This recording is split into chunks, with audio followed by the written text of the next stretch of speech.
Hi hello നമസ്കാരം. സജീന വ്ളോഗ്സിലെ പുതിയൊരു വീഡിയോയിലേക്ക് എല്ലാവർക്കും സ്വാഗതം. അപ്പോൾ അതുപോലെ തന്നെ എൻ്റെ ഈ ചാനലും ഈ വീഡിയോയും ആദ്യമായിട്ട് കാണുകയാണെങ്കിൽ ഈ ചാനൽ ഒന്ന് സബ്സ്ക്രൈബ് ചെയ്തേക്കുക. അതല്ല ഫേസ്ബുക്ക് പേജിലാണ് കാണുന്നതെങ്കിൽ ആ പേജ് ഒന്ന് ഫോളോ ചെയ്തേക്കുക. ഈ വീഡിയോ ഇഷ്ടപ്പെട്ട ലൈക്കും കമൻറ്റും ഷെയറും ചെയ്യാൻ മറക്കരുത്. Okay, thank you. അപ്പോൾ ഇന്ന് ഞാനൊരു റിയാക്ഷൻ വീഡിയോ ആയിട്ടാണ് വന്നിരിക്കുന്നത്. അത് വേറെ ആരുമല്ല, നിമിഷ ബിജു. സത്യത്തിൽ അതിന് വേറെ അവർക്ക് ആ ഒരു വീഡിയോ ചെയ്യണമെന്ന് ഞാൻ വിചാരിച്ചതല്ല. ഇപ്പം ലേറ്റസ്റ്റ് ആയിട്ട് കൊടുത്തൊരു ഇൻ്റർവ്യൂ കണ്ടപ്പോൾ അതിനകത്ത് എനിക്കറിയാവുന്ന കുറച്ച് കാര്യങ്ങളുണ്ട്, സത്യസന്ധമായിട്ട് കുറച്ച് കാര്യങ്ങളുണ്ട്. അതൊന്ന് പറയണം തോന്നിയിട്ടാണ് ഞാനിപ്പോൾ ഈ വീഡിയോ ഇടുന്നത്. അപ്പോൾ എന്തായാലും ആദ്യമായിട്ട് ചേച്ചിക്ക് എന്താണ് പറയാനുള്ളതെന്ന് നമുക്കൊന്ന് കേട്ട് നോക്കാം. സോഷ്യൽ മീഡിയയിൽ തരംഗമാണ്. ആദ്യത്തെ ചാനൽ ഒരു 5 ലക്ഷത്തിന് മുകളിൽ ഫോളോവേഴ്സായി. ഇപ്പൊ രണ്ടാമത്തെ ചാനലും ഏകദേശം 1 ലക്ഷം കഴിഞ്ഞിരിക്കുന്നു. അതിന്റെ ഒരു സന്തോഷം എത്രത്തോളം? ഭയങ്കര സന്തോഷമുണ്ട്.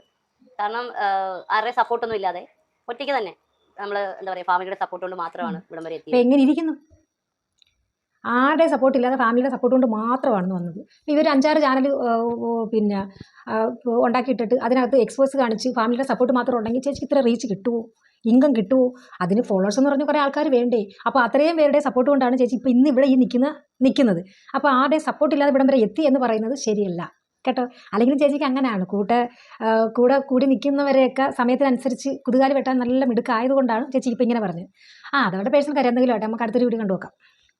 ഈ എല്ലാവർക്കും അറിയേണ്ട നിമിഷ ബിജുവിന്റെ ഒരു മാസത്തെ വരുമാനം എത്രയാണ്? കോടികളൊക്കെ ഉണ്ടാക്കും. ഞാൻ പറയില്ല, അത് എങ്ങനെ വല്ലതും പറഞ്ഞോട്ടെ, അത് അവരുടെ ഇഷ്ടമാണ്. അവർ കോടി ലക്ഷമോ പിന്നെ എന്തൊക്കെ പറഞ്ഞാൽ എന്നെ ബാധിക്കുന്ന കാര്യമില്ല. അത് ഞാൻ പറയത്തില്ല, അത് ഞാൻ എവിടെയും പറഞ്ഞില്ല. എൻ്റെ ലൈഫിൽ ആകപ്പാട് ഒരു മറയെന്ന് പറഞ്ഞ ഇത് മാത്രമാണ്. ബാക്കിയെല്ലാം തുറന്ന പുസ്തകമായിട്ട് ഓടുന്നു. അവരൊരു തുറന്നതാ, എല്ലാവർക്കും അറിയാവുന്ന കാര്യം. പക്ഷേ ഇത് മാത്രം അവർ ഹൈഡ് ചെയ്ത് വയ്ക്കുക, അത് പുറത്ത് പറയത്തില്ല. ആ പറഞ്ഞ കാര്യത്തിനോട് ഞാൻ യോജിക്കുന്നുണ്ട്. ഞാൻ ഒരിക്കലും ന്യൂഡിറ്റിയോ അല്ലെങ്കിൽ സൈറ്റോ പോൺ സൈറ്റോ അങ്ങനെയൊന്നും ഞാനില്ല. അത് ഇപ്പൊ താങ്കളെ കുറിച്ചിട്ടൊരു റിയാക്ഷൻ വീഡിയോ ചെയ്യുന്ന ഓൾറെഡി പറഞ്ഞിട്ടുണ്ട്. താങ്കൾ ഒരു പോൺ സൈറ്റുകൾ താങ്കളുടെ ഒരു വിപിൻ രാജ് എന്നോ അങ്ങനെ എന്തോ പേര് പറയുന്ന ഒരു വിപിൻ രാജ് എന്ന് പറയുന്ന അവനാണ് പറഞ്ഞത്. എൻ്റെ ഒരു വീഡിയോ എടുത്തിട്ട് എന്നോട് പറഞ്ഞു അതുപോലെ എന്തോ പോൺ സ്റ്റാർ ആണ്, എൻ്റെ വീഡിയോ പോൺ സൈറ്റിൽ കിട്ടുമെന്നും പറഞ്ഞിട്ട് ലിങ്ക് ഒക്കെ കൊടുത്ത് വീഡിയോ ഒക്കെ എടുത്തിട്ടുണ്ടായിരുന്നു. പക്ഷെ അത് കണ്ടപ്പോൾ ഭയങ്കര സങ്കടം തോന്നി. വേറൊന്നുമല്ല, ഞാനെന്നൊരു വ്യക്തിനെ എല്ലാവരും നമ്മളെ ഒരു ക്യാരക്ടർ മനസ്സിലാക്കിയിട്ടല്ല സംസാരിക്കുന്നത്. ഒരു വീഡിയോ കണ്ടിട്ടോ, അവനാണെങ്കിൽ ആ ഇട്ടേക്കുന്ന വീഡിയോ എന്ന് പറഞ്ഞാൽ ഞാൻ ചെയ്തേക്കുന്ന റീലിൽ നിന്നെല്ലാം കട്ട് ചെയ്ത് മെയിൻ യൂണിറ്റ് വരുന്ന സംഭവങ്ങൾ മാത്രമാണ് ഞാൻ ചാനലിൽ കൊടുത്തേക്കുന്നത്. അപ്പോൾ അത് ചേച്ചിയുടെ വീഡിയോ തന്നെ ആയിരുന്നല്ലോ. അത് തലവെട്ടി ഒടിച്ചതോ ഫേക്കോ ഒന്നും അല്ലായിരുന്നല്ലോ ആ വിപിൻ രാജ് ഇട്ടിരുന്നത്. അവനിട്ട വീഡിയോ ഞാനും കണ്ടിരുന്നു. ഞാൻ പിന്നെ രണ്ടാമത് എടുത്ത് നോക്കിയപ്പോഴത്തേക്ക് അത് അതിനകത്ത് കാണുന്നില്ല. അപ്പോൾ ഞാൻ അവനോട് മെസ്സേജ് അയച്ച് ചോദിച്ചു ആ വീഡിയോ എന്തെന്ന് വെച്ചാൽ പറഞ്ഞു അത് റിപ്പോർട്ട് അടിച്ച് കളഞ്ഞു എന്ന്. എൻ്റെ പൊന്നിച്ച് ഞാനൊരു കാര്യം ചോദിക്കട്ടെ, നിങ്ങൾക്ക് ഇടാമെങ്കിൽ അതെടുത്ത് റിയാക്ഷൻ ചെയ്തതിന് എന്താണ് തെറ്റ്? നിങ്ങളുടെ വീഡിയോ തന്നെ ആണല്ലോ, നിങ്ങൾ ഇട്ട വീഡിയോ തന്നെ ആണല്ലോ അതെല്ലാം. അതൊന്നും ഫേക്കായിട്ട് ഉണ്ടാക്കിയതോ തലവെട്ടി ഒടിച്ചതോ അല്ലല്ലോ. ഇൻകം കിട്ടാൻ വേണ്ടിയിട്ട് നിങ്ങൾക്ക് ഏത് അറ്റം വരെയും പോകാം, എന്ത് വേണമെങ്കിലും സോഷ്യൽ മീഡിയയിൽ കാണിക്കാം. അപ്പം അതെടുത്ത് ആ വീഡിയോ എടുത്ത് മെൻഷൻ ചെയ്ത് വേറൊരാൾക്ക് ചെയ്യുന്നതിലാണ് കുഴപ്പം. അതും ലോകം മൊത്തം കണ്ട വീഡിയോ അല്ലേ, അതിനെ മെൻഷൻ ചെയ്ത് ഇടുമ്പോൾ നിങ്ങൾ കുറച്ചും കൂടി റീച്ച് ആവുമല്ലേ ചെയ്യുന്നത്. അപ്പോൾ അങ്ങനെ വരുമ്പോൾ എന്താണ് പ്രശ്നം? അത് നിങ്ങൾക്ക് ഇൻസൾട്ടിംഗ് ആയിട്ട് തോന്നുന്നുണ്ട്. അപ്പോൾ നിങ്ങൾ ഈ ചെയ്യുന്നതെല്ലാം കറക്റ്റ് ആണെന്നുള്ള ഒരു ധാരണയിലാണോ ഈ വീഡിയോകളെല്ലാം ചെയ്തുകൊണ്ടിരിക്കുന്നത്? 2 ഓപ്ഷന് നിങ്ങളുടെ മുന്നിലുള്ളൂ. ഒന്നുകിൽ ഇങ്ങനെയുള്ള വീഡിയോസുകൾ ചെയ്യാതിരിക്കുക, അത് തെളിവ് സഹിതമല്ലേ അവനിട്ടത്. അത് ഇപ്പോഴും ഞാൻ പറയുന്നത് ഫേക്കല്ല, ഇമാജിൻ അല്ല, ഒന്നുമില്ല. വിപിൻ രാജ് ഇട്ടിരുന്നത് അത് ആ റിപ്പോർട്ട് അടിച്ചത് കളയേണ്ട ആവശ്യമില്ലായിരുന്നു. കാരണം നിങ്ങൾ പക്കയായിട്ട് ഇപ്പോഴും ഈ നിമിഷം ചെയ്തുകൊണ്ടിരിക്കുന്നത് ആ വീഡിയോ ഒക്കെ തന്നെ. അപ്പം ധൈര്യമായിട്ട് വേറൊരാളൊരു കമൻറ്റ് ഒരു റിയാക്ഷൻ വീഡിയോ ഇടുമ്പോൾ നീ അതൊക്കെ അവിടെ കിടന്ന് ചെയ്യട്ടെ, അത് എൻ്റെ ഇഷ്ടം, എനിക്ക് ഇഷ്ടമുള്ളത് ഞാൻ ചെയ്യും, ഒന്ന് അങ്ങനെ പ്രതികരിക്കുക. ഇല്ലെങ്കിൽ അത് കണ്ടില്ല എന്നടിക്കുക, അത്രയും ചെയ്താൽ മതി. അപ്പോൾ അതിനെതിരെ ഭയങ്കര എനിക്കതൊന്ന് ആക്ഷേപമായിപ്പോയി മോശമായിപ്പോയി എന്ന് പറയേണ്ട കാര്യം എന്തോ? ചെയ്തിട്ടല്ലേ കാണിക്കുന്നത്. ചെയ്യാത്ത കാര്യം കാണിക്കുവാണെങ്കിൽ ആ പറയുന്നതിനകത്തൊരു അന്തസ്സുണ്ടായിരുന്നു.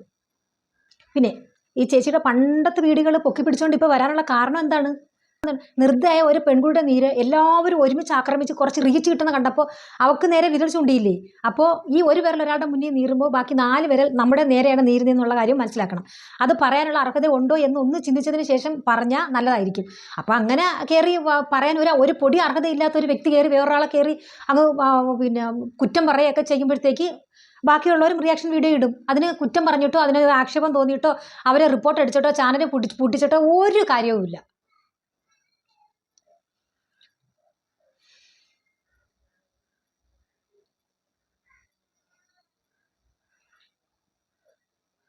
അപ്പൊ അതിൽ സപ്പോർട്ട് ചെയ്യാൻ കുറെ ആൾക്കാർ അതിന്റെ അടിയിൽ നമ്മളെ ആ മോശം ചിത്രീകരണം, ഒരു പെണ്ണിനെ എത്രത്തോളം തരം താഴ്ത്തി സംസാരിക്കാമോ അങ്ങനെയാണ് അവൻ അതിനകത്ത് സംസാരിച്ചേക്കുന്നത്. ഇങ്ങനെ അല്ല മാഡം എന്താണ് പറഞ്ഞത്? ഒരു പെണ്ണിനെ എത്രത്തോളം തരം താഴ്ത്തി സംസാരിക്കാവോ അത്രത്തോളം തരം താഴ്ത്തി സംസാരിക്കുന്നത് കൊണ്ടോ അത് പറഞ്ഞപ്പോൾ? അത് കേൾക്കാനുള്ള അർഹത നിങ്ങൾക്കുണ്ട്. അപ്പോൾ ബാക്കിയുള്ളതൊന്നും ഈ രേണുസുതി എന്ന് പറയുന്ന ആ പെണ്ണ് ഒരു പെണ്ണല്ലേ? അവൾക്ക് നേരെ നിങ്ങൾ എന്തെല്ലാം ആക്രമമാണ് പറഞ്ഞുണ്ടാക്കുന്നത്, എന്തെല്ലാം അതിക്രമമാണ് പറഞ്ഞുണ്ടാക്കുന്നത്. അതും ചെയ്യാത്ത കാര്യങ്ങൾക്ക്, അതും ചെയ്യാത്ത കാര്യത്തിന് ഇത്രത്തോളം ഇട്ട് വലിച്ച് കഴുകന്മാരുടെ കണക്ക് കൊത്തി കീറി വലിച്ച് കീറിയപ്പം നിങ്ങൾക്ക് അതൊരു വേദനയായിട്ട് തോന്നിയില്ല. അപ്പോൾ അവരവർക്ക് വരുമ്പോൾ മാത്രമാണ് അതൊരു വേദനയും നാണക്കേടും വിഷമമായിട്ട് തോന്നുന്നത്. അത് നല്ല ന്യായം. പൊന്നു ചേച്ചി, നിങ്ങൾ ചെയ്ത വീഡിയോ അത് തെളിവ് സഹിതം എടുത്തിട്ടാണ് വിപിൻ രാജ് വീഡിയോ ചെയ്തത്. അപ്പം അത് സത്യസന്ധമായിട്ടുള്ള ഒരു കാര്യം പറഞ്ഞപ്പോൾ പോലും നിങ്ങൾക്കത് നൊന്ത്. അപ്പോൾ ഈ രേണുസുതി എന്ത് തെറ്റ് ചെയ്തിട്ടാ അവൾക്കെതിരെ ഇങ്ങനെ ആരോപണങ്ങളുമായിട്ട് വരുന്നത്? അത് ഇൻകം വല്ലതും കിട്ടുന്നുണ്ടോ അതിൽ നിന്ന്?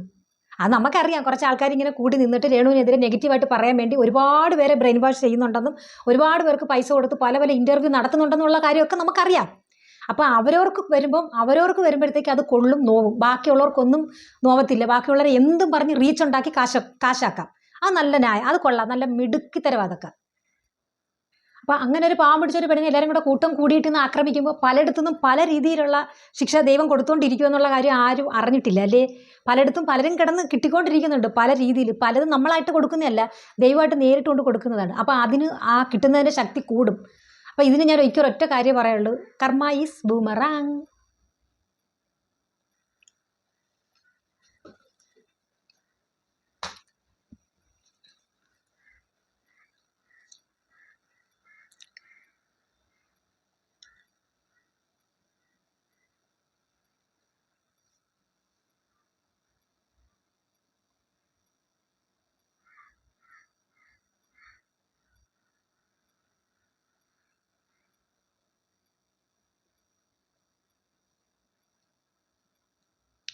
ജോലി, ഒരുപാട് വിദ്യാഭ്യാസമില്ലാത്ത ആൾക്കാരുണ്ടാവും, പിന്നെ അതുപോലെ തന്നെ ജോലി ഇല്ലാത്തവരുണ്ടാവും. അപ്പോൾ ലേഡീസിനെ സംബന്ധിച്ചിട്ട് അവർക്കൊരു വരുമാന മാർഗ്ഗമാണ്. കാരണം പണ്ടത്തെ പോലെ എല്ലാവരും പേടിച്ചിരിക്കുന്ന സമയമല്ല, കാലഘട്ടമല്ലല്ലോ ഇപ്പോൾ. ഇതൊരു വരുമാന മാർഗ്ഗമായി കഴിയുമ്പോഴത്തേനും കുറച്ച് എക്സ്പോസ് ചെയ്തിട്ടാണെങ്കിലും ഇവർക്ക് കുറച്ച് ഇൻകം ഉണ്ടാക്കിയെടുത്താൽ സ്വന്തം കാലിൽ നിൽക്കാം, സ്വന്തമായിട്ടൊരു ഡ്രസ്സ് മേടിക്കാം. ഒരു ഇൻകം കിട്ടുന്ന ഒരു പ്രധാന മെയിൻ ഘടകം തന്നെയാണ് ഈ ഇൻസ്റ്റാഗ്രാം, യൂട്യൂബ്, ഫേസ്ബുക്ക് ഒക്കെ. അയ്യോ, ഒരു സൂപ്പർ ഓപ്പർച്യൂണിറ്റി വന്നിട്ടുണ്ട് കേട്ടാ. ആദ്യമായിട്ട് വീട്ടമ്മമാർക്ക്, വിദ്യാഭ്യാസം ഇല്ലാത്തവർക്ക്, ജോലി ഇല്ലാത്തവർക്ക് വീട്ടിലിരുന്ന് 1 രൂപ മുതൽ മുടക്കില്ലാതെ വീട്ടിലിരുന്ന് സ്വയം സമ്പാദിക്കാനുള്ള ഒരു ഓപ്പർച്യൂണിറ്റി നിങ്ങളുടെ മുന്നിൽ വന്നിട്ടുണ്ട്. നിങ്ങൾ വേറെ ഒന്നും ചെയ്യേണ്ട, ഇത്ര മാത്രം ചെയ്താൽ മതി. കാരണം മീഡിയയുടെ മുന്നിൽ വന്നിരുന്ന് സെമി ന്യൂഡായിട്ടായാലും കുഴപ്പമില്ല, ന്യൂഡായിട്ട് വരുവാണെങ്കിൽ ഇൻകം കൂടും. ആ ഒരു ഓപ്പർച്യൂണിറ്റി വന്നിട്ടുണ്ട്. ആ വീഡിയോ ചെയ്യുക, പിന്നെ നിങ്ങൾക്ക് പറ്റുന്ന രീതിയിലുള്ള എക്സ്പോസീവ് ഒക്കെ കാണിക്കുക. അപ്പോൾ ആരുടെയും കാല് പിടിക്കേണ്ട, നിർദ്ദയരായ പെണ്ണുങ്ങളല്ലേ, അപ്പോൾ ആരുടെയും കാല് പിടിക്കാതെ സ്വന്തമായിട്ട് ഒരു വരുമാനം കയ്യിൽ കിട്ടും. അതാകുമ്പോഴത്തേക്ക് ആ ഒരു ഡ്രസ്സ് മേടിക്കാനായാലും ബാക്കിയുള്ള കാര്യങ്ങൾക്കും ആരെ ആശ്രയിക്കാതെ നമുക്ക് ചിലവാക്കാൻ പറ്റുമല്ലോ. അപ്പോൾ ഇങ്ങനൊരു ഓപ്പർച്യൂണിറ്റിയാണ് മുന്നിൽ വന്നിരിക്കുന്നത്. അതിൽ താല്പര്യമുള്ള വീട്ടമ്മമാരുണ്ടെങ്കിൽ, വിദ്യാഭ്യാസം ഇല്ലാത്തവരുണ്ടെങ്കിൽ, ജോലിക്ക് പോകാതെ ഉള്ളവരുണ്ടെങ്കിൽ ഈ ഒരു ഓപ്പർച്യൂണിറ്റി നിങ്ങൾക്ക് സ്വീകരിക്കണോ വേണ്ടയോ നിങ്ങൾക്ക് തീരുമാനിക്കാം. കാരണം ഇതിപ്പോൾ ഞാൻ ഇങ്ങനെ സോഷ്യൽ മീഡിയ നോക്കിയപ്പോൾ കാണാം, ഇങ്ങനെ ഒരു ജോബ് വേക്കൻസി കണ്ട്. അതുകൊണ്ട് നിങ്ങളെയും കൂടെ അറിയിക്കാമെന്ന് വിചാരിച്ച് ഞാൻ അറിയിച്ചതാണ് കേട്ടോ. ആ പറഞ്ഞ ശരി, 1 രൂപ പോലും ഇൻകം ഇല്ല, 1 രൂപ പോലും മുതൽ മുടക്കില്ലാതെ വീട്ടമ്മമാർക്ക് വീട്ടിലിരുന്ന് ചെയ്യാൻ പറ്റുന്ന നല്ലൊരു ജോലിയാണത്. അപ്പോൾ അപേക്ഷ കൊടുക്കുന്നവർ ഇപ്പോഴേ കൊടുക്കുക, അതിൽ ജോയിൻ ചെയ്യുന്നവർ ജോയിൻ ചെയ്യുക. ഞാൻ ആരെയും നിർബന്ധിക്കുന്നൊന്നുമില്ല, താല്പര്യമുള്ളവർ ചെയ്ത് ഇൻകം വേണമെന്ന് ആഗ്രഹിക്കുന്നവർ ചെയ്താൽ മതി. ഓക്കെ, ഇങ്ങനൊരു ജോബ് പറഞ്ഞതിന് നിങ്ങളുടെ അഭിപ്രായം എന്താണെന്ന് വെച്ചാൽ കമൻറ്റ് ചെയ്യണം കേട്ടോ. പിന്നെ ഒരു നന്ദി പറച്ചിലിൻ്റെ ആവശ്യമൊന്നും ഇല്ല. ഇങ്ങനൊരു ജോബ് വേക്കൻസി കണ്ടപ്പോൾ ഞാൻ നിങ്ങളെയും കൂടി അറിയിച്ചെന്ന് മാത്രം. അത് താല്പര്യമുള്ളവർക്ക് ജോയിൻ ചെയ്യാം, അല്ലാത്തവർക്ക് അത് ഇഗ്നോർ ചെയ്യാം. ഓക്കെ, താങ്കളുടെ റീച്ച് കുറച്ച് പോകുമ്പോൾ ഡൗൺ ആകുമ്പോൾ രേണുസുദീനെ 4 തെറി വിളിക്കും, അല്ലെങ്കിൽ രേണുസുദീനെ അങ്ങനെ ചെയ്ത് ഇങ്ങനെ ചെയ്തെന്ന് പറയും. അതിലൂടെ റീച്ച് ഉണ്ടാക്കാനായിട്ട് ഒരിക്കലും അല്ല ചേച്ചി. ചേച്ചിക്ക് ഇത്രയൊക്കെ കിടന്ന് കാണിച്ചിട്ടും ഇത്രയൊക്കെ ചെയ്തിട്ടും വർഷങ്ങളോളം ഈ മീഡിയ കിടന്ന് മെഴുകിയിട്ടും ചേച്ചിക്ക് വേണ്ടത്ര റീച്ച് കിട്ടുന്നില്ല. അപ്പം റീച്ച് ഒരു ഇച്ചിരി കുറയുന്നു എന്ന് തോന്നുമ്പോൾ ചേച്ചി ഉടനെ രേണുസുതി എടുത്തിടും. അത് ഞങ്ങൾ കണ്ടുകൊണ്ടിരിക്കുന്ന കാര്യമല്ലേ. അവളെക്കുറിച്ച് എന്തെങ്കിലും ഒരെണ്ണം അങ്ങോട്ട് ഇട്ട് കൊടുക്കുമ്പോഴത്തേക്ക് പിറ്റേന്ന് ഇൻ്റർവ്യൂ ആയി, അവിടെ ഇത് കൊടുക്കലായി, ഇവിടെ കൊടുക്കലായി, മീഡിയക്കാർ പുറകിൽ വരലായി. ഇതൊക്കെ നമ്മൾ കണ്ടുകൊണ്ടിരിക്കുന്ന കാര്യങ്ങളാണ്. രേണുസുതിയുടെ കുറിച്ച് ആദ്യം ഒരെണ്ണം ഇട്ടത് വീടിൻ്റെ ചോർച്ചയെക്കുറിച്ച് മോശം പറയും, ദാനം കിട്ടിയതല്ലേ മറ്റന്നാ മറിച്ചെന്ന് പറഞ്ഞ് അവർക്ക് എതിരായിട്ട് സംസാരിക്കാൻ തുടങ്ങിയപ്പോഴത്തേക്ക് ചേച്ചി കുറച്ച് റീച്ചായി. അപ്പോൾ അവരൊരു നോട്ട് ചെയ്ത് വെച്ചിരുന്നു. അത് കഴിഞ്ഞ് പിന്നെ ജോലിക്ക് പോകുമ്പോഴത്തേക്ക് കുഞ്ഞിനെ അച്ഛനും അമ്മയും നോക്കുന്നതെന്ന് പറഞ്ഞപ്പം അത് അച്ഛനും അമ്മയും വീട്ടിൽ നിന്ന് ഇറങ്ങി പോകണമെന്നുള്ളൊരു സംസാരം വന്നപ്പോൾ എങ്കിൽ പിന്നെ നിങ്ങൾ കൊച്ചിനെ കൊണ്ടേ നോക്ക് എന്ന് പറഞ്ഞത് അത് കയറി ഏറ്റെടുത്തിട്ട് ഇങ്ങെടുത്തരെ കുഞ്ഞിനെ ഞാൻ നോക്കിക്കൊള്ളാം മറ്റേതാ മറിച്ചതെന്ന് പറഞ്ഞുകൊണ്ട് അത് നെഗറ്റീവായിട്ട് ഒരു ഇത് വന്നപ്പോഴത്തേക്ക് ചേച്ചി കയറി റീച്ചായി. ഇപ്പോൾ ഒരു അബോർഷൻ്റെ കേസ് വന്നപ്പോഴത്തേക്ക് ചേച്ചി അതിനെക്കാട്ടി ഹൈലൈറ്റ് ആയിട്ട് റീച്ചായി. അപ്പോൾ ചേച്ചി ഇതിനകത്ത് പറയണം കറക്റ്റായിട്ടുള്ള കാര്യങ്ങൾ. അത് ചേച്ചിക്ക് അറിയാമായിരുന്നു, ചേച്ചി എടുത്ത് വേറൊരു ചേച്ചി പറഞ്ഞിട്ടുണ്ടെന്ന് പറഞ്ഞായിരുന്നു, കമൻറ്റിൽ പറഞ്ഞിട്ടുണ്ട്. അപ്പം അതൊന്നും അറിയാൻ വേണ്ടിയിട്ട് ഞാൻ ഈ വെയിറ്റ് ചെയ്യുന്നത്. അപ്പോൾ അതിനിടയ്ക്ക് വരുന്ന ഓരോരോ ചോദ്യങ്ങൾക്കുള്ള ഒരു ഉത്തരം തന്നു പോകാമെന്ന് വിചാരിച്ചാണ് ഇങ്ങനെ പോകുന്നത്. അപ്പോൾ രേണുവിനെ വെച്ച് തന്നെ ചേച്ചി റീച്ച് ഉണ്ടാക്കുന്നത്. രേണുവിനെ കുറിച്ച് പറയുമ്പോഴും രേണുവിൻ്റെ കാര്യം സംസാരിക്കും. ചേച്ചി ഇനി എത്രമാത്രം എക്സ്പോസ് ചെയ്ത് വന്നാലും രേണു സുധി എന്നുള്ള ഒരു പേര് ചേച്ചി ഇട്ട ചേച്ചി റീച്ച് തന്നെയാണ്, അതിൽ യാതൊരു സംശയമില്ല. എനിക്ക് കുറച്ച് അവൾ ചെയ്ത കാര്യങ്ങൾ എനിക്ക് ഇഷ്ടപ്പെട്ടിട്ടില്ല. അത് ഞാൻ ചേർത്ത് പിടിച്ചൊരു വ്യക്തി തന്നെയാണ്. അങ്ങനെ അങ്ങ് ചേർന്ന് നിൽക്കാൻ രേണു താല്പര്യം പ്രകടിപ്പിക്കാതെ വന്നതോടുകൂടിയാണ് ചേച്ചി രേണുവിനെതിരെ നെഗറ്റീവ് പറഞ്ഞു തുടങ്ങിയതെന്നുള്ള കാര്യം വ്യക്തമായിട്ട് എനിക്കറിയാം. ഇനി ഞാൻ അവളോട് ഒരു റീൽസ് പോലും എനിക്ക് ചെയ്യാൻ വലിയ താല്പര്യമില്ലാത്തൊരു വ്യക്തിയാണ്. കാരണം എനിക്ക് ഇപ്പൊ വിധവ എന്ന് പറഞ്ഞ അവളെ വെച്ചിട്ട് കാശ് ഉണ്ടാക്കാനൊന്നും എനിക്ക് താല്പര്യമില്ല. അത് ഞാൻ ആകപ്പാടെ എടുത്തൊരു വീഡിയോ, അത് അവൾ പറഞ്ഞതിന്റെ പേര് ഞാൻ ഒറ്റ വീഡിയോ ഞാൻ എടുത്തിട്ടുള്ളൂ. അവളുടെ പേര് ഞാൻ പിന്നെ ഒരു ഒറ്റ വീഡിയോ ഞാൻ ചെയ്തിട്ടുമില്ല. അവളെ വിറ്റ് തിന്നുന്ന ആൾക്കാർ ഒരുപാട് പേരുണ്ട് യൂട്യൂബേഴ്സ്. അവളെ കൂടെ നിൽക്കുന്ന PR ടീംസ് തന്നെ അവളെ വിറ്റ് തിന്നുവാണ്. പേര് ഞാൻ പറയുന്നില്ല. ഒരു പുള്ളിക്കാരി ഉണ്ട്, സ്ഥിരമായിട്ട് അവളെ വിറ്റ് തിന്നുകൊണ്ടിരിക്കുക. ചേച്ചി പേര് പറയണ്ട, അത് ഞാൻ തന്നെയാണെന്ന് എനിക്ക് വളരെ വ്യക്തമായിട്ടറിയാം. ഞാൻ പറഞ്ഞല്ലോ, റിയാക്ഷൻ വീഡിയോ ചെയ്യുന്ന ആളാണ് ഞാൻ. എനിക്ക് റിയാക്ട് ചെയ്യണമെന്ന് തോന്നുന്നു, ഞാൻ റിയാക്ട് ചെയ്യും. അത് എനിക്ക് അറിയാവുന്ന കാര്യങ്ങളും കൂടെ ഉൾപ്പെടുത്തിയിട്ടാണ് ചെയ്യുന്നത്. അല്ല ചേച്ചി പോലെ റീച്ചിന് വേണ്ടിയിട്ട് എന്ത് കള്ളത്തരം ഒന്ന് പറയാമെന്ന് പറഞ്ഞുകൊണ്ട് കള്ളത്തരങ്ങളൊന്നും പറയുന്നില്ല. ചേച്ചി പറഞ്ഞല്ലോ PR വർക്ക് ചെയ്യുവാണെന്ന്. PR വർക്ക് ഒന്നും അല്ല ചേച്ചി, അത് ഫ്രണ്ട്ഷിപ്പിന് വാല്യൂ എന്താണെന്ന് അറിഞ്ഞുകൂടാതെ താങ്കളടുത്ത് പറഞ്ഞിട്ട് കാര്യമില്ല. കാരണം ഫ്രണ്ട്സാണെന്ന് പറഞ്ഞ് കൂടെ നിർത്തിയിട്ട് കാണിച്ചുകൊണ്ടിരിക്കുന്നത്, ഇപ്പോൾ കാണിക്കുന്നതും എല്ലാം എന്താണെന്ന് വളരെ വ്യക്തമായിട്ട് അറിയുന്നതുകൊണ്ട് അത് പറഞ്ഞിട്ട് കാര്യമില്ലെന്ന് എനിക്കറിയാം. അപ്പോൾ അതുകൊണ്ട് അത് ഞാൻ പറയുന്നില്ല. നിങ്ങളൊക്കെ റീച്ചിന് വേണ്ടി രേണുവിൻ്റെ ഇല്ലാത്ത കാര്യങ്ങൾ പറഞ്ഞും ആൾക്കാരെ ആകാംക്ഷ നിൽക്കണം. ഈ ആൾക്കാർ പിന്നെ ഇപ്പം രേണുവിൻ്റെ പിന്നാലെ ആണല്ലോ, എന്തുണ്ടെങ്കിലും അതൊന്ന് അറിയാനുള്ള ആഗ്രഹത്തോടെ നടക്കുന്ന ആൾക്കാരാണല്ലോ ഇപ്പം മൊത്തം. അത് വെച്ച് ആ ഒരു ഇത് മനസ്സിലാക്കിയിട്ടാണ് ഇപ്പം നിങ്ങളെല്ലാവരും കെയർ ചെയ്യുന്നതെന്ന് എനിക്കറിയാം. നിങ്ങൾ നെഗറ്റീവ് പറഞ്ഞ് ഇല്ലാത്ത കാര്യങ്ങൾ പറഞ്ഞ് വൈറലായി ഇൻകം മേടിച്ച് ഞണ്ടുന്നു. അതേപോലെ എനിക്കറിയാവുന്ന കാര്യങ്ങൾ നിങ്ങൾ പറയുന്ന കള്ളമാണെന്നും പൊളിച്ചടക്കി ഞാനും ഇൻകം മേടിക്കുന്നു. അതിലിപ്പോൾ എന്താ തെറ്റ്? ഞാൻ പറയുന്നതിനകത്ത് ഒരു സത്യം ഉണ്ടെന്ന് എനിക്ക് ബോധ്യമുള്ള കാര്യങ്ങൾ മാത്രമേ ഞാൻ പറയത്തുള്ളൂ. ഇപ്പോൾ ചേച്ചി ഇപ്പം ഈ പറഞ്ഞതിനകത്ത് എനിക്ക് ഒരുപാട് കാര്യങ്ങൾ പറയാനുണ്ട്. കള്ളത്തരം രേണുവിൻ്റെ കൂടെ പിന്നെ ഈ റീൽസ് ചെയ്യാൻ എനിക്ക് താല്പര്യമില്ലായിരുന്നു, അത് ഇതെന്നൊക്കെ പറഞ്ഞില്ലേ, അതൊക്കെ പച്ചക്കള്ളമാണെന്ന് എന്നെക്കാട്ടി കൂടുതൽ ചേച്ചിക്ക് അറിയാം. ചേച്ചി രേണുവിനെ ആദ്യമായിട്ട് കാണുന്ന ഇപ്പോഴാണ് ആ സുചേട്ടൻ്റെ ആണ്ടിന് വന്നതിൻ്റെ അന്നാ. ആണോ? അന്ന് ഞാനിവിടെ കണ്ടായിരുന്നല്ലോ. അപ്പം ഞാൻ എൻ്റെ പേഴ്സണലായിട്ട് പറയാമെന്ന് പറഞ്ഞാൽ, ഞാൻ ചെന്നപ്പോൾ ഇവർ രണ്ടുപേരും അവിടെ ഉണ്ട്. ഞാൻ പ്രേക്ഷകരുടെ അടുത്തായിട്ട് പറയുക, അവർ രണ്ടുപേരും അവിടെ ഉണ്ട്. ഞാൻ ചെന്ന ഉടനെ ആ ബിജോയ് ചേട്ടൻ ഞാൻ ഷേക്കാൻ കൊടുത്തു. കാരണം എന്ന് പറഞ്ഞാൽ ഇവർ ചെയ്യുന്ന വീഡിയോകളായാലും ഇവർ ചെയ്യുന്ന എക്സ്പോസിവിനായാലും ഇവരുടെ ഡ്രസ്സിനായാലും എന്തിനായാലും ആ സപ്പോർട്ട് ചെയ്ത് അവരെ വീഡിയോ എടുക്കുന്നതും അത് പോസ്റ്റ് ചെയ്യുന്നതും അവരുടെ ഹസ്ബൻഡ് തന്നെയാണ്. അപ്പം ഞാൻ അതിന് ഞാൻ അംഗീകരിച്ചു. ഞാൻ പറഞ്ഞു ഭർത്താവ് തന്നെ ഇതെല്ലാം ചെയ്തപ്പോൾ പിന്നെ അവർക്ക് ആരെ പേടിക്കാനാ? ആരെയും പേടിക്കേണ്ട കാര്യമില്ല, അത് അവരുടേതായ വ്യക്തിപരമായിട്ടുള്ള കാര്യം. അപ്പം ഞാൻ ചെന്ന് പറഞ്ഞത് ഇങ്ങനെ തന്നെ, ഷേക്കാൻ കൊടുത്തത് അത് തന്നെ. പിന്നെ എന്നിട്ട് അവിടെ ഇഷ്ടംപോലെ മീഡിയക്കാരന്ന് വന്നിട്ടുണ്ടായിരുന്നു. പിന്നെ ഈ റീച്ച് താല്പര്യം ഇല്ലാത്ത ചേച്ചിയും റീൽസ് ചെയ്യാൻ താല്പര്യം ഇല്ലാത്ത ചേച്ചിയും രേണു അങ്ങോട്ട് പോകുമ്പോൾ കൂടെ പോകും, ഇങ്ങോട്ട് പോകുമ്പോൾ കൂടെ പോകും. രേണുവിന് പോലും അറിയത്തില്ല അന്ന് അവിടെ എത്ര ക്യാമറമാൻമാരായാലും എത്ര ഇന്റർവ്യൂ എടുക്കാൻ ആൾ വന്നെന്ന് രേണുവിന് പോലും ബോധമില്ല. പക്ഷേ ഇവർക്ക് കറക്റ്റായിട്ട് അറിയാം. കാരണം അവരുടെ പോകുന്ന വഴിക്കെല്ലാം അവരുടെ കൂടെ ഇങ്ങനെ ഓരോ കാര്യങ്ങൾ പറഞ്ഞുകൊണ്ട് നടന്ന് ശ്രദ്ധ പിടിച്ച് പറ്റാൻ വേണ്ടി ചേച്ചി നടക്കുമായിരുന്നു. ഞാൻ കണ്ണിന് കണ്ട കാര്യങ്ങളാണ് ഞാൻ ഈ പറയുന്നത്, അല്ലാതെ ഞാൻ ഇത് ഇമാജിൻ ചെയ്ത് പറയുന്നതല്ല. അല്ല പറഞ്ഞില്ലേ, ആകെ ഒരു പ്രാവശ്യം അവളോട് റീൽസ് എടുത്തോളൂ, എനിക്കിഷ്ടമല്ല അവളോട് റീൽസ് ചെയ്യാൻ എന്ന് പറഞ്ഞതുകൊണ്ടാണ് ഞാൻ പറയുന്നത്. ഇഷ്ടമായിരുന്നു, അവളുടെ പുറകിന് നടക്കുമായിരുന്നു. അപ്പോൾ അന്ന് അവിടെ പ്രതീഷിൻ്റെ വൈഫും കൊച്ചും കൂടി വന്നതിന് ശേഷം എല്ലാ മീഡിയക്കാരും അവരുടെ നേർക്കങ്ങ് തിരിഞ്ഞു. അപ്പോൾ അന്ന് ആ സിറ്റുവേഷനിൽ നടക്കുന്ന പ്രശ്നം എന്താണെന്ന് പറഞ്ഞാൽ, ഈ പ്രതീഷിന് ചോറ് വാരി കൊടുക്കുന്ന ഒരു ഇത് ഇട്ടിട്ട് അത് മൊത്തം വൈറലായി നടക്കുന്ന ഒരു സമയമാണത്. അപ്പോൾ ഇവർ വന്നു കഴിഞ്ഞപ്പോൾ ഇവൻ്റെ വൈഫ് തന്നെ പിന്നെ ഫുഡ് എടുത്ത് രേണുവിൻ്റെ വായി വെച്ച് കൊടുക്കുന്നു, പ്രതീഷിനെ കൊണ്ട് കൊടുപ്പിക്കുന്നു. അപ്പോൾ അവിടെ അത് ആ ഒരു രീതിയിൽ ഭയങ്കര ഒരു ഇത് നെഗറ്റീവ് പറഞ്ഞവർക്കെതിരായിട്ട് പിന്നെ പ്രതീഷിൻ്റെ വൈഫ് തന്നെയാണ് രേണു സുധീരത്ത് ഇങ്ങനെ ഫുഡ് വാരി കൊടുക്കാനൊക്കെ പറയുന്നത്. അപ്പം ഞാനും അവിടെ ഉണ്ട്, ഞാനും എൻ്റെ മോനും ഉണ്ടായിരുന്നു. ഞങ്ങൾ അവിടെ മാറിയിരിക്കുമായിരുന്നു. നമ്മൾ ഈ മീഡിയയുടെ പുറവിന് കിടന്നയോ എന്നെ കൂടെ അതിനകത്ത് എടുക്കണേ, എനിക്ക് കുറച്ച് കാര്യങ്ങൾ പറഞ്ഞ് അവരുടെ അടുത്തോട്ട് ഞാൻ തള്ളിക്കറിക്കൊണ്ട് ചെല്ലാനോ ഒന്നിനും പോയില്ല. അതിൻ്റെ ആവശ്യമുണ്ടെന്ന് എനിക്ക് തോന്നിയില്ല. അതുകൊണ്ട് തന്നെ. പക്ഷേ ഇവരങ്ങനല്ലായിരുന്നു. ആ മീഡിയക്കാരുടെ മൊത്തം അവരുടെ ഫുള്ളും കടന്നുണ്ടായിക്കൊണ്ടിരിക്കുക. അപ്പം ഈ ഫുഡ് വാരി കൊടുക്കുന്ന സമയത്ത് ഞങ്ങൾ എല്ലാവരും ഫുഡ് കഴിച്ചുകൊണ്ടിരിക്കുക. അപ്പോൾ എൻ്റെ തൊട്ടിപ്പുറത്താണ് നിമിഷം ഇരുന്നത്. അപ്പം പ്രതീക്ഷ ഫുഡ് വാരി കൊടുക്കുന്ന കണ്ടോണ്ട് വിടുന്നു, എനിക്കും വേണം ഫുഡ്, എനിക്കും വാരിത്താന്ന് പറഞ്ഞുകൊണ്ടിരുന്നു. നോക്കി ഞാൻ പറഞ്ഞേ പ്രതീക്ഷ വാരിത്തരുന്നില്ല, ഞാൻ വാരിത്തരാന്ന് പറഞ്ഞു. ഞാൻ കഴിച്ചുകൊണ്ടിരുന്നതിനകത്ത് കുറച്ച് ഫുഡ് എടുത്ത് ഞാൻ അവരുടെ വായി വെച്ച് കൊടുത്തു. ആ ഡേ നിമിഷ വിജയോടെ. അപ്പോൾ ആ ഫ്രണ്ട്സായിട്ട് എല്ലാവരും നിൽക്കുമല്ലോ എന്നുള്ളൊരു, ഞാൻ ആദ്യമായിട്ടാണ് അവർ ആ വ്യക്തി അവിടെ വെച്ച് കാണുന്നത്.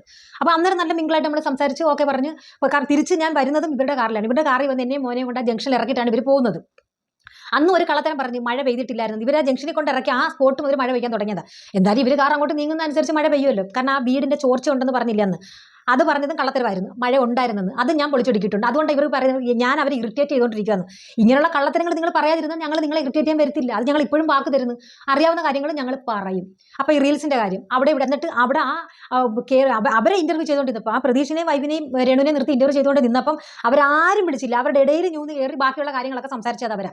ഒരു റീലേ ചെയ്തോളാം അവർ പറഞ്ഞല്ലോ. എത്ര വീഡിയോ വന്നിട്ടുണ്ടെന്നത്തെ ആ സുചേട്ടൻ്റെ ആണ്ടിന് നടന്നിട്ടുള്ള എത്ര വീഡിയോ, 10, 50, 60, 70 വീഡിയോ അങ്ങനെ വന്ന് അതിലെല്ലാം ഇവരുണ്ട്.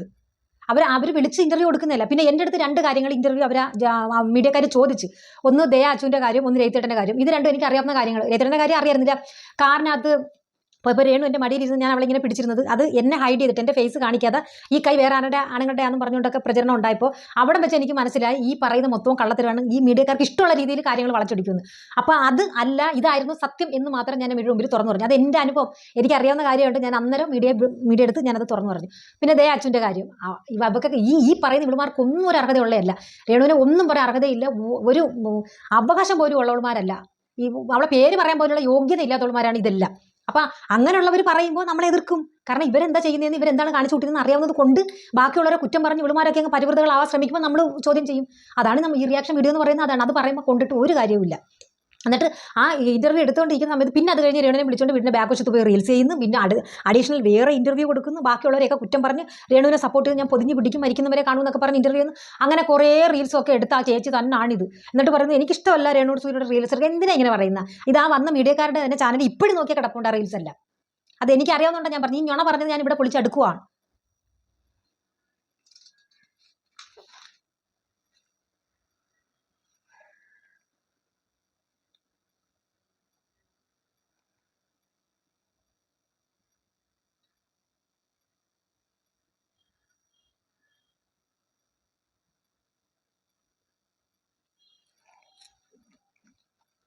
ഞാൻ പറഞ്ഞില്ലേ, രേണുവിന് നേരെ ഒരു വിരൽ വരെ ചൂണ്ടി അവളെ ഒരു കുറ്റം പറയാൻ അർഹതയില്ലാത്തവന്മാരൊക്കെ അങ്ങ് ഒട്ടും അർഹതയില്ലാത്തവന്മാർ തന്നെയാണ്. കാരണം ഈ പറയുന്നവരുടെ ഒക്കെ ബാക്ക്ഗ്രൗണ്ട് നമ്മൾ മീഡിയയിൽ പേരടിച്ചു കൊടുക്കുമ്പോൾ തന്നെ ലിസ്റ്റായിട്ട് ഓരോ കാര്യങ്ങൾ വരുന്നത്. അങ്ങനെയുള്ളവർക്കാണ് കൂടുതലും പ്രശ്നങ്ങൾ. എന്ന് പറഞ്ഞാൽ ഇവളുമാർക്കൊക്കെ മുന്നിൽ പൈസ അങ്ങോട്ട് ഇൻകം, അവരല്ലേ ഈ പറയുന്നത്, എന്ത് കാണിച്ചാൽ ഇൻകം കിട്ടിയാൽ മതിയെന്ന്. ഇങ്ങനെ അങ്ങോട്ട് ഇട്ട് കൊടുക്കുമ്പോഴത്തേക്ക് വാലായിട്ട് പട്ടികളെ കണക്ക് ആർക്ക് വേണ്ടി എതിര് പറയാനും അങ്ങ് ചെല്ലുന്ന വ്യക്തികളാണ്. പക്ഷേ ഇവളുമാരെ വാക്കിനൊന്നും ആരും ഒരു വില കൊടുക്കത്തില്ല. കാരണം ഇതെല്ലാം കള്ളത്തരമാണ്, ഇതെല്ലാം പറഞ്ഞ് പറയിപ്പിക്കുകയാണെന്ന് മനസ്സിലാക്കാനുള്ള ബുദ്ധിയൊക്കെ എല്ലാ ജനങ്ങൾക്കുണ്ട്. അവരെല്ലാവരും അരിയാഹാരം കഴിച്ച് കിടക്കുന്നത് തന്നെയാണ്. പിന്നെ കുറേ ഇവളുമാരുണ്ട് രേണുവിനെ അത് പറയുന്നത്, ഇത് പറഞ്ഞ് ഞാൻ പറഞ്ഞുകൊണ്ട് നിന്നോട്ടെ, അതൊന്നും ഒരു വിഷയമില്ല. അവളുടെ എവിടെ അത് ബാധിക്കാൻ പോകുന്നില്ല. പിന്നെ എനിക്കറിയാവുന്ന കാര്യങ്ങൾ, എൻ്റെ മുന്നിൽ വന്നിട്ടുള്ള സത്യങ്ങൾ എനിക്കറിയാവുന്ന ഞാൻ പറയും. ഈ രേണുവിനെ പറ്റി പറയുന്ന കേട്ടാൽ നമുക്കത് അന്തസ്സുണ്ട്. അതാ ഈ രണ്ട് വ്യക്തികൾ, അത് ആദ്യം ഒന്ന് കേൾക്കും പിന്നെ ഒന്ന് കേൾക്കാം. ഇവർ പറയുന്ന ഒന്ന് കേട്ടു നോക്കി. രേണു സുധി എന്ന് പറഞ്ഞാൽ ഞാൻ നോക്കിയിട്ട് അവളൊരു സാധാരണ ഗ്രാമത്തിൽ വന്നൊരു പെൺകുട്ടിയാണ്. പിന്നെ എനിക്ക് പറയാനുള്ള കാര്യം, ഇവിടെ നിങ്ങൾ യൂട്യൂബ് എടുത്ത് നോക്ക്, 11 മണി കഴിഞ്ഞിട്ട് ലൈവിൽ വേറെ ലൈവ് 200 രൂപ മെമ്പർഷിപ്പ് എടുത്താൽ കയറൂ, 200 രൂപ എടുത്ത് മെമ്പർഷിപ്പ് എടുത്ത് കയറൂ. ആണുങ്ങൾ എത്ര പേര് ഞാൻ വരെ എന്താ ചെയ്യുന്നത്, അതുപോലെ കാണിക്കാം. അവർക്ക് ജീവിക്കാനുള്ള വയറ്റിപ്പഴപ്പായിരിക്കും. അതൊന്നും രേണു കാണിക്കുന്നില്ലല്ലോ. രേണു അവൾ റീലുകൾ എടുത്ത് പോകുന്നത്, അവൾ കൊച്ചു വേണ്ടല്ലേ, അവൾ ജീവിച്ചു പോട്ടെ. വേറെ നമ്മൾ ആരെങ്കിലും ഒക്കെ വെയിലെടുത്ത് നമ്മൾ കൊടുക്കുമോ, നമ്മുടെ സമ്പാദ്യത്തിന് കൊടുക്കുമോ, ആരെങ്കിലും എന്തെങ്കിലും സഹായമൊക്കെ ചെയ്യുന്നുണ്ടോ? അവളുടെ വായിന്ന് എന്തെങ്കിലും വിടുവാത്തരം വന്നിട്ടുണ്ടെങ്കിൽ അതിനുള്ള വിവരവും പക്വത അവൾക്കുള്ളു. ഞാൻ അധികം കണ്ടിട്ടില്ല. പക്ഷെ എനിക്ക് എന്താ പറയണ, കേറി കഴിഞ്ഞപ്പോ എന്നോട് ഇങ്ങനെ ചോദിച്ചിട്ടുണ്ടായിരുന്നല്ലോ. അപ്പം എനിക്ക് ഒരു റെസ്പെക്ട് തോന്നിയ ഒരു സ്ത്രീ തന്നെയാണ്. പെർഫോമും കൂടി ചെയ്താൽ നല്ല ചാൻസ് ഉണ്ട് ടോപ്പ് 5-ൽ എത്താനായിട്ട്. കേട്ടല്ലോ, ഈ വ്യക്തികൾ പറയുന്ന വാക്കുകളൊക്കെ നമ്മൾ ഭയങ്കര അഭിമാനമായിട്ട് നമുക്ക് തോന്നുന്നത് തന്നെ. നല്ല നമ്മൾ റെസ്പെക്ട് ചെയ്യുന്നു അവരെയൊക്കെ. അതൊക്കെ ഇവരെ ഒന്നും പൈസ കൊടുത്ത് സ്വാധീനിച്ച് രേണുവിനെതിരെ തിരിക്കാൻ കഴിയില്ല. അതുകൊണ്ട് തന്നെ ഇപ്പം പൈസ കൊടുത്ത് രേണുവിനെതിരെ ഈ നെഗറ്റീവ് കമൻറ്റ് പറയാൻ കിട്ടുന്ന ആൾക്കാരൊക്കെ എങ്ങനെയുള്ളതാണെന്ന് നമ്മൾ തന്നെ എല്ലാവരും കണ്ടുകൊണ്ടിരിക്കുക. അതിന് പ്രത്യേകിച്ച് പറയേണ്ട കാര്യമില്ല. അതേപോലെ തന്നെ അന്ന് സുചേട്ടൻ്റെ ആണ്ടിന് വന്നു കഴിഞ്ഞിട്ട് ഇതേ കണക്ക് രേണുവിനെ ചേർത്ത് പിടിച്ചിട്ട് എന്ത് സപ്പോർട്ടിന് എന്തിനും ഞാൻ കൂടെ ഉണ്ടാവും, പിന്നെ ഞാൻ ഒരു കട്ട ഫ്രണ്ട്സായിട്ട് കൂടെ നിൽക്കും, എന്ത് പ്രശ്നം ഉണ്ടായാലും ഞാൻ കൂടെ നിൽക്കും എന്ന് പറഞ്ഞ് ആ വ്യക്തി ഉൾട്ട തിരിയുന്ന കണക്ക് പെട്ടെന്ന് തിരിഞ്ഞ് അവൾക്ക് നെഗറ്റീവായിട്ട് വന്നു കഴിഞ്ഞപ്പോൾ അതിൻ്റെ റീസൺ എന്താണെന്ന് അറിയാമോ? ഇവരെ ഒരു വീഡിയോയിൽ അഭിനയിക്കാൻ ഇവളെ വിളിച്ച്, അപ്പോൾ അവളെ പോവണ്ട എന്ന് പറഞ്ഞു. അവൾ അതിൽ പോയില്ല, അവൾക്ക് താല്പര്യം ഇല്ല എന്ന് പറഞ്ഞ് ഒഴിഞ്ഞതാണ് ഈ രേണു സുധിക്കെതിരെ നിമിഷ ബിജോ തിരിയാനുള്ള കാരണം. അപ്പോൾ അവർ ചിന്തിക്കുന്നുണ്ട്, ഇത് ഞാൻ എങ്ങനെ അറിയുമ്പോൾ ഇതൊക്കെ നമ്മൾ അറിഞ്ഞിട്ടേ ഓരോ കാര്യങ്ങൾ പറയത്തുള്ളൂ. അതിനുശേഷമാണ് രേണു സുധി നിമിഷ ബിജോയുടെ ശത്രുവായി മാറിയത്. പിന്നെ ഇതൊക്കെ പോട്ടെ, ഇതിനെക്കാട്ടി വലിയൊരു സ്റ്റേറ്റ്മെന്റും പറഞ്ഞുകൊണ്ടാണ് ചേച്ചി ഇന്റർവ്യൂ തുടങ്ങിയത്. അപ്പം അത് നമുക്കൊന്ന് കേട്ട് നോക്കാം. അപ്പോൾ ഞങ്ങൾ ആ സമയത്ത് അവിടെ ചെന്ന് കഴിഞ്ഞപ്പോൾ ഞങ്ങൾക്ക് വഴിയൊന്ന് ജസ്റ്റ് തെറ്റിയായിരുന്നു. വഴി തെറ്റി കഴിഞ്ഞ് പോയപ്പോൾ ചേച്ചി അപ്പോൾ അവരുടെ വീടിൻ്റെ പൊക്കത്തുനിന്ന് ചേച്ചി ഇറങ്ങി വരുമ്പോൾ എന്നോട് ചോദിച്ചു, അയ്യോ നിമിഷമല്ലേ മോളെ, നിന്റെ വീഡിയോസ് ഒക്കെ ഞാൻ കാണാറുണ്ടോ? ചേച്ചി നടന്നു വരും. അയ്യോ, ആ ചേച്ചി, അത് ഒരു ചേച്ചി ഇറങ്ങി വന്നപ്പോൾ കണ്ണുടനെ പറഞ്ഞു, നിമിഷ ബിജു അല്ലേ, എൻ്റെ ഭയങ്കര ആരാധികയാണ് കേട്ടാ, എൻ്റെ ആരാധികയാണ്. എൻ്റെ മോൻ സ്ഥിരമായിട്ട് കാണും വീഡിയോ, എൻ്റെ ഭർത്താവ് കാണും, എൻ്റെ സഹോദരൻ കാണും, എൻ്റെ ചേച്ചിയുടെ ഭർത്താവ് കാണും, എല്ലാ ചേച്ചിയുടെ വീഡിയോ കാണും, ഞങ്ങളുടെ ചേച്ചിയുടെ കട്ട ഫാനാണെന്ന് പറഞ്ഞത്. രേണുവിൻ്റെ വീഡിയോ അവിടെ ഇതുപോലെ രേണു എടുത്ത് വന്നതാണ്. അല്ലേ പെണ്ണിനെ പറ്റി പറയണ്ട, അങ്ങനെയാണ് ഇങ്ങനെയാണ് മറ്റേതാണ് മറിച്ചാണെന്നും പറഞ്ഞിട്ട് ഈ ചേച്ചിയോട് പറഞ്ഞിട്ട് ഇങ്ങനെ അവൾ ഒരു കൊച്ചിനെ അങ്ങനെ അബോട്ട് ചെയ്തു, അങ്ങനെ ഇങ്ങനെയുള്ള കാര്യങ്ങളൊക്കെ ഇവളിങ്ങനെ മോശമായിട്ട് ഇങ്ങനെ ആ ചേച്ചിയോട് ഇങ്ങനെ പറയാം, നിനക്കൊന്നും പോകാൻ പറ്റുന്ന സ്ഥലമൊന്നും അല്ല എന്ന് പറഞ്ഞു. അപ്പം അത് ആ ചേച്ചി തന്നെ വീണ്ടും വേണം അവളോട് എന്നിട്ട് എൻ്റെ കുറ്റം പറയും, അത് വേറെ കാര്യം. അപ്പം ഇങ്ങനെയാണ് നമ്മൾ ഈ സംഭവം നമ്മൾ അറിഞ്ഞിട്ട് പോലും ഞാനത് മൈൻഡ് ചെയ്തില്ല. എന്നിട്ട് ഭാവി ചോദിച്ചിട്ടാന്ന് പറഞ്ഞ് ഞങ്ങൾ നേരെ വീട്ടിലേക്ക് പോവുകയും ചെയ്തു. എങ്ങനെ ഇരിക്കുന്നു? രേണുവിൻ്റെ വീട്ടിലോട്ട് പോകാൻ വഴി തെറ്റിയപ്പോൾ വഴിയിൽ പിന്നെ അങ്ങോട്ട് പോകാനുള്ള വഴി ചോദിച്ചെന്ന്. അപ്പോൾ എനിക്ക് മനസ്സിലാവാത്തൊരു കാര്യം ഇവർ പറഞ്ഞിരിക്കുന്നത്, ഇങ്ങനെ ഇറങ്ങിയൊരു ചേച്ചി വന്ന് കണ്ട ഉടനെ നിമിഷമെടുത്ത് ഈ ആഘോഷൻ്റെ കാര്യമൊക്കെ പറയുകയോ ചെയ്തത്. അപ്പോൾ ഇവർ എത്ര വർഷത്തെ പഴക്കമുള്ളവരാണോ എന്ന് എനിക്കറിയത്തില്ല. പിന്നെ അതാ ഞാൻ ആദ്യം ഒരു സംശയം പറഞ്ഞെന്ന് പറഞ്ഞാൽ, ആ വഴിയിൽ ഇങ്ങനെ ഇറക്കവും കയറ്റവും പൊക്കവും ഒന്നുമില്ല. ഒരു മെയിൻ റോഡ് തന്നെ, മെയിൻ എന്ന് പറഞ്ഞാൽ നല്ല റോഡ് തന്നെ, അവിടെ ബസ് റൂട്ടൊന്നും ഉള്ളതല്ല, നല്ല വലിയൊരു റോഡ് തന്നെയാണ്. അവിടെ ഈ കയറ്റവും ഇറക്കമൊന്നും ഞാൻ പോയപ്പോൾ കണ്ടത്. ഞാൻ ഓട്ടോയിലാണ് പോയത്, അവർ കാറിലാണെങ്കിൽ ഞാൻ ഓട്ടോയിലാണ് പോയത്. ആ കാറിൽ ഇരുന്ന് പോകുന്നതിനെ കാട്ടി പരിസരങ്ങൾ കണ്ടു പോകാൻ പറ്റും. ഞാനും എൻ്റെ മോനും കൂടെ ഓട്ടോയിലാണ് പോയത്. ഞാൻ പറഞ്ഞല്ലോ, ജംഗ്ഷനിൽ നിന്ന് ഓട്ടോ വിളിച്ചാണ് ഞാൻ അവിടെ പോകുന്നത്. അപ്പം ഇങ്ങനെ കയറ്റത്തിൽ നിന്ന് ഇറങ്ങി വന്ന ഇങ്ങനെ സ്ട്രെയിറ്റ് ആയിട്ട് പോകുന്ന ഒരു വണ്ടി അങ്ങൊന്ന് ഇറങ്ങുന്ന ചേച്ചിയെ കണ്ടുകൊണ്ട് കാർ നിർത്തി ചോദിച്ചെന്നൊക്കെ പറയുന്നത് എന്നെ ഭയങ്കര വിശ്വസിക്കാൻ പറ്റുന്ന പക്ക സത്യസന്ധമായിട്ടുള്ള കഥയാണെന്ന് ഇപ്പോൾ എല്ലാവർക്കും മനസ്സിലായി കാണുമല്ലോ. അതും പോരാ, ആ ചേച്ചി ഇങ്ങനെ ഇറങ്ങി വന്ന് ഉടനെ നിമിഷം കൊണ്ട് ഞങ്ങൾ ഫാനാണെന്ന് പറഞ്ഞത്.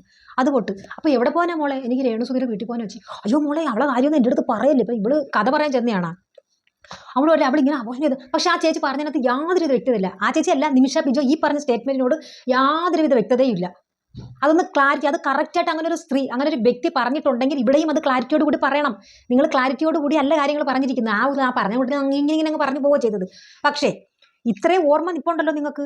വഴി ചോദിച്ച് ഇറക്കത്തിൽ നിന്ന് ഇറങ്ങി വന്ന് ആ ചേച്ചി അവിടെ ഉള്ളതാണോ അവിടെ ഇല്ലാത്തതാണ്, അവിടെ ഉള്ളതുകൊണ്ടായിരിക്കുമല്ലോ രേണുവിൻ്റെ പേര് പറഞ്ഞ. എന്തായാലും ഒഴുകി വന്നവർക്ക് അങ്ങനെ പറയാൻ ആവശ്യമില്ലല്ലോ. അപ്പോൾ ചേച്ചി കറക്റ്റായിട്ട് ഒന്നും കൂടി ഇപ്പോൾ ഇന്ന് മുതൽ ഈ എൻ്റെ വീഡിയോ കാണാൻ വഴി ഉണ്ടെങ്കിൽ, അല്ലെങ്കിൽ ആരെങ്കിലും ഷെയർ ചെയ്ത് തരുവാണെങ്കിൽ അത് ഒന്ന് മെമ്മറിയിൽ എടുത്ത് വെക്കുന്നത് നല്ലതാണ്. കാരണം എവിടെ എത്തിയപ്പോഴാണ് വഴി തെറ്റിയത്, ഏത് സ്ഥലത്തെത്തിയപ്പോഴാണ് ആ ഇറക്കമുള്ള റോഡ് കണ്ടത്, അവിടെ നിന്ന് ഇറങ്ങി വന്ന ചേച്ചിയുടെ ഫേസ് ഓർമ്മ, ഇതെല്ലാം ഓർമ്മ വേണം. എന്നിട്ട് ആ ചേച്ചി പറഞ്ഞ കാര്യങ്ങൾ കറക്റ്റായിട്ട് ഒന്നുകൂടി പറയേണ്ടി വരും. ഇത് അങ്ങനെ വെറുതെ പോകുന്ന ഒരു കേസല്ല. അതുകൊണ്ട് ഇത് കറക്റ്റായിട്ടുള്ള കാര്യങ്ങൾ നിമിഷ ബിജോ പറഞ്ഞു തന്നേ പറ്റൂ.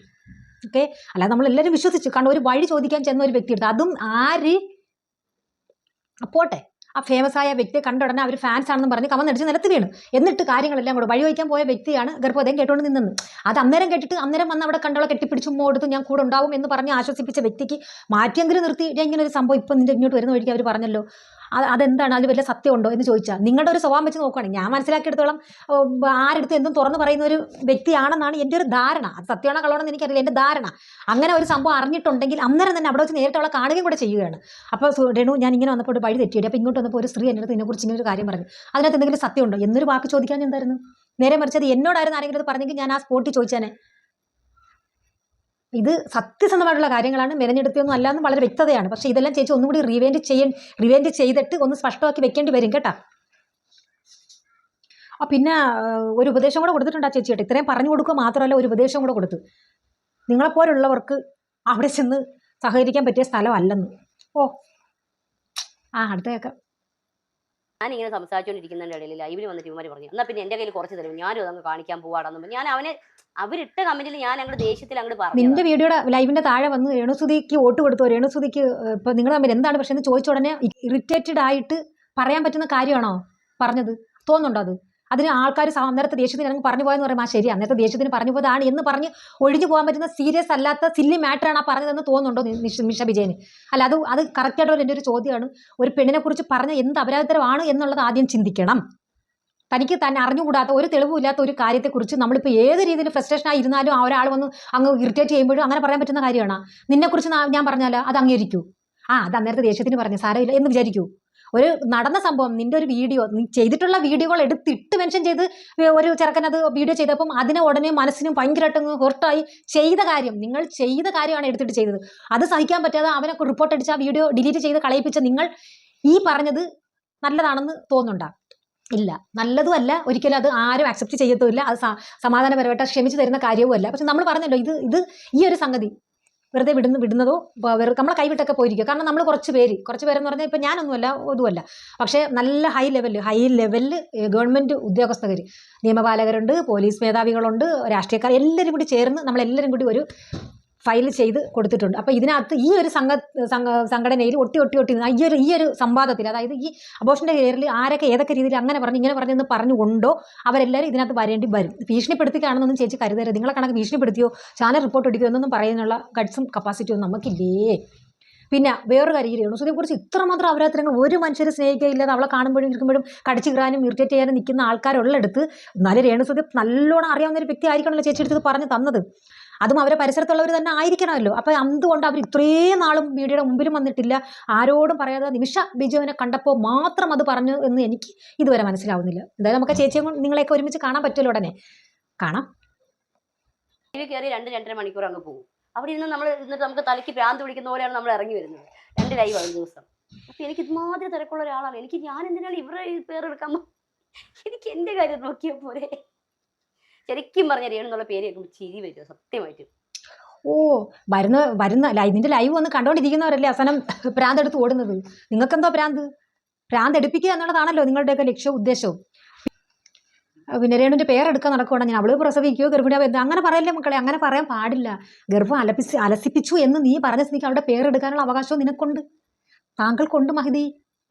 പിന്നെ നിമിഷ ബിജു എന്നുള്ള പേര് കേൾക്കുമ്പോൾ തന്നെ ആൾക്കാർ ചന്ദനത്തിരി നിലവിളൊക്കെ എടുക്കാൻ കത്തിക്കും. ദൈവതുല്യമല്ലേ കാണുന്നത്, അത്രയ്ക്ക് മഹത് വ്യക്തി ആയതുകൊണ്ട്. രേണുസുധിയുടെ പേര് കേൾക്കുമ്പോൾ ചിരി വരും. ചിരിച്ചോ, എത്രത്തോളം ചിരിക്കാം അപ്പോൾ അത്രത്തോളം ചിരിച്ചോ.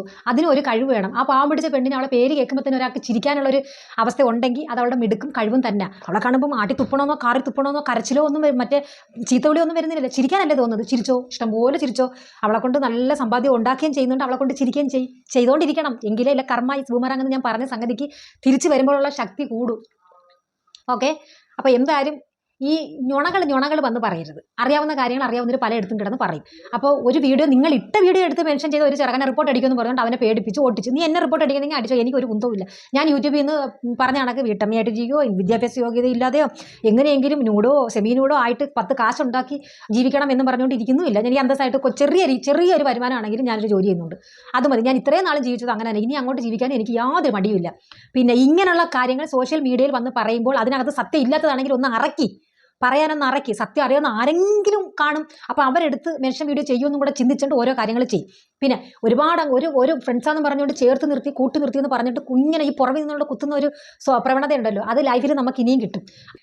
എന്തായാലും കുറച്ചൊക്കെ നിങ്ങളുടെ ഇഷ്ടത്തിനനുസരിച്ച് ജീവിച്ചോ. പക്ഷെ ബാക്കിയുള്ളവരെ വലിച്ച് അതിനകത്തിട്ട് അവരും മറ്റേതാണ്, നിങ്ങൾ ഭയങ്കര പരിശുദ്ധയാണ് എന്നുള്ള പറച്ചിൽ ഇനിമേലെ ഒന്നും പറയണ്ട. മെൻഷൻ വീഡിയോ ചെയ്തിരിക്കും. കാരണം തിരിച്ച് റിയാക്ട് ചെയ്യുന്ന ഒരു വീഡിയോ ആണ് വരുന്നതെങ്കിൽ അതിന് തിരിച്ച് റിയാക്ട് ചെയ്തിരിക്കും. ഞാനല്ല, ഒരുപാട് പേര് ഇപ്പോൾ ചെയ്യുന്നുണ്ട്. നിങ്ങളുടെയൊക്കെ ഇങ്ങനെ കള്ളത്തരങ്ങൾ പൊളിഞ്ഞ് ഇപ്പോൾ രേണുസുധി എല്ലാവരുടെ മനസ്സിൽ നല്ലൊരു വ്യക്തിത്വത്തിന് ഉടമയായിട്ടും എല്ലാവരും സ്നേഹിക്കുന്ന ഒരു രീതിയിൽ വന്നിരിപ്പുണ്ട്. അതിന് നിങ്ങളുടെ അടുത്ത് ഒരു സ്പെഷ്യൽ താങ്ക്സ് പ്രത്യേകം ഉണ്ട് കേട്ടോ. അപ്പോൾ എന്തായാലും രേണുസുധി പിന്നെ എലിമിനേഷനിലുണ്ട്. എല്ലാവരും നല്ല കട്ടയ്ക്ക് സപ്പോർട്ട് ചെയ്ത് വോട്ട് കൊടുത്തുകൊണ്ടിരിക്കണം. കാരണം ഈ പ്രാവശ്യം എല്ലാവരും എലിമിനേഷനിൽ ഉള്ളതുകൊണ്ട് വോട്ടുകൾ പല രീതിയിൽ സ്പ്രെഡായി പോകാൻ സാധ്യതയുണ്ട്. എന്നാലും നമ്മൾ കഴിവിൻ്റെ പരമാവധി നമ്മളെ ഫ്രണ്ട്സിൻ്റെ അടുത്ത് എല്ലായിടത്തും പറഞ്ഞ് രേണുസുധിക്ക് വോട്ട് കൊടുക്കുക. കഴിയുന്നത്രയും അവളെ അവിടെ നിൽക്കാൻ നമ്മൾ പ്രോത്സാഹിപ്പിക്കുക. ഇപ്പോൾ അതിനകത്ത് മസ്താനി എന്ന് പറഞ്ഞിട്ട് ഒരുത്തി വന്നിട്ടുണ്ട്. എനിക്ക് അവളോട് വിരോധമില്ല, വിദ്വേഷമില്ല, ഒന്നുമില്ല. കാരണം അവൾ വന്നതിന് ശേഷം രേണുസുധി കുറച്ച് ഫയറായിട്ട് വരുന്നുണ്ട്. അതല്ലേ നമ്മളുടെ ആവശ്യം. അതങ്ങനെ ഇരിക്കട്ടെ. അപ്പോൾ ഇനി അടുത്തൊരു വീഡിയോ ആയിട്ട് കാണുന്നവരേക്കും. ഈ വീഡിയോ എല്ലാവർക്കും ഇഷ്ടപ്പെട്ടെങ്കിൽ ലൈക്കും കമൻറ്റും ഷെയറും ചെയ്യാൻ മറക്കരുത്. ഇപ്പോൾ അടുത്തൊരു വീഡിയോ ആയിട്ട് കാണുന്നവരേക്കും താങ്ക് യു.